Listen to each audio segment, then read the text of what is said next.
Hey folks, this video covers content creation strategies for educators. There are a million ways to do this. However, I've got a few tips to share that have been beneficial to me.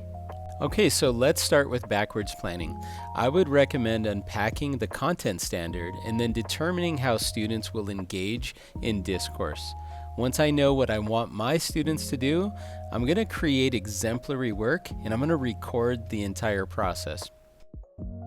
I try to plan a handful of questions that increase in complexity as students progress through the learning task. The final video will be paced in a way that will allow for multiple pauses and replays. This will encourage repeat views of the content while offering chances for discourse and multimodalities. Alright, so now is the time to talk about making the actual video.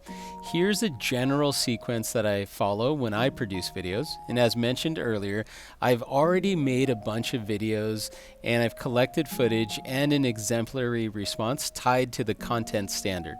This is a good time to use an image editing software to create graphics and other visual aids that will help my students. All of the footage is collected and put into one folder. Files are named with conventions that allow for organization. And when it comes to editing, I am ruthless. If it's boring, I'm going to cut it out. Alright, so let's talk about instruction. I like guided instruction because it works well when I use questions that increase in the depth of knowledge complexity in order to slow down instruction. I'll figure out pause points for the students to discuss or jot down notes or draw or ask questions.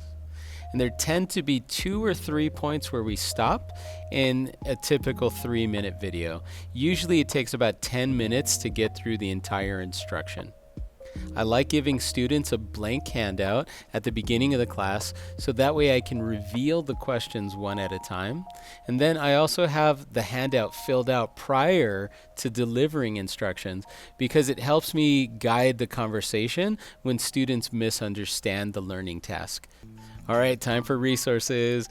I would recommend getting a heavy-duty boom arm and an adjustable friction arm with like a cell phone holder.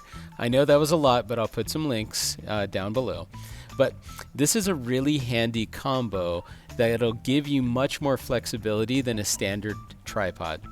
I also like using OBS to do screen recordings, and I always use my phone to film, no fancy cameras. There are a million tools out there, however I'll link a few in the description because I found that they're really accessible to teachers. You don't need to spend a lot of money. Finally, check out this video because it's something I use for my students, but I teach aspects of cinematography that could help you create engaging content for your students. Alright, so let's wrap this up, and I've got a challenge for you. I think you should apply these concepts to 2 different learning experiences in your class for the remainder of the school year. If you get stuck, I invite you to leave questions and comments below, or you could just send me an email, and if you need any support or clarification, I've got you covered. Do me a favor, go give this a shot. Thanks for watching. Bye.